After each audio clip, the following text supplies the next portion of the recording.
Bonjour et bonjour ou bonsoir, j'espère que vous allez bien. Pour moi, ça va hyper bien. La famille, j'ai décidé de partager avec vous une stratégie pour les petits comptes. Des comptes de 20 jusqu'à 50 ou même de 10 dollars ou même de 5 dollars.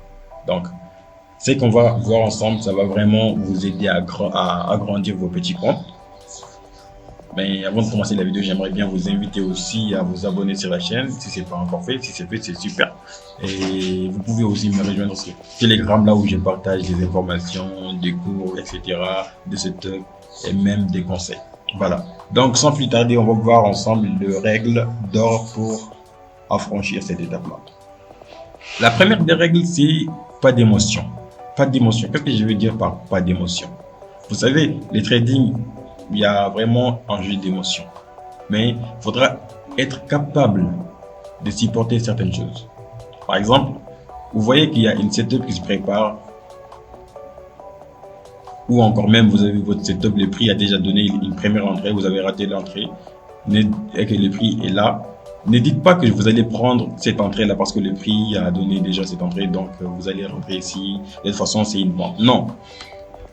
Vous devrez être capable de prendre seulement des entrées valides parce que votre capital, elle n'est pas grosse. Des entrées seulement valides. Ça, c'est la première des règles. Pas de FOMO. FOMO, ça veut dire prendre une trade avant même que le trade ne soit confirmé. Vous voyez que le prix a... Peu importe la stratégie que vous utilisez. Si vous utilisez le price action, le prix donne une cassure, par exemple. Avant même que le prix donne le retest, vous décidez de prendre une trade ici. Non. Attendez que le prix fait le retest pour que vous preniez votre trade.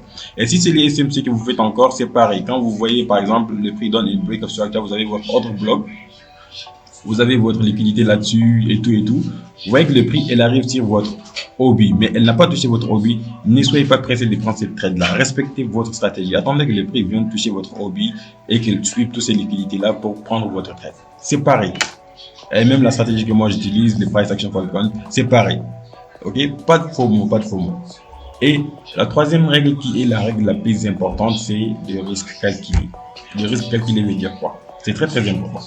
Vous avez, imaginons que vous avez 5 dollars parce que c'est la plus petite, c'est la plus difficile à gérer.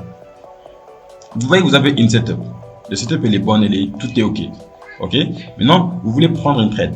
Faut pas prendre cette trade là en risquant tous les 5 dollars. Non. Risquez seulement 2,5 ou 2 dollars ou 5 dollars pour que si les trades ne passent pas, vous avez de quoi apprendre une autre trade. Ok. Maintenant, la règle 4 qui est la règle de prendre une seule setup, c'est la règle qui va vraiment vous aider à être extraordinaire avec des petits comptes.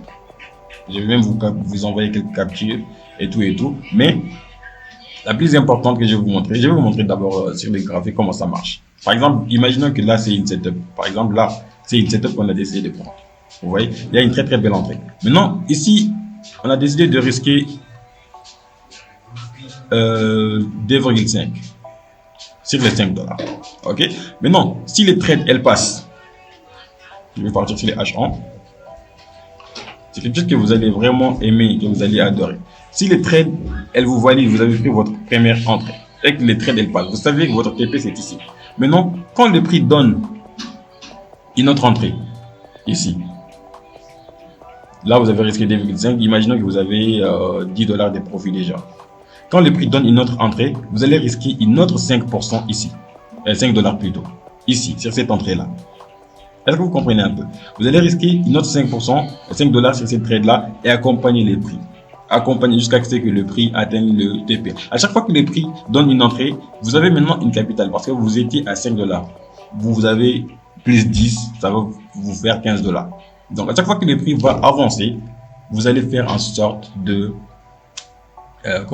vous allez faire en sorte de prendre des trades sur les mêmes secteurs.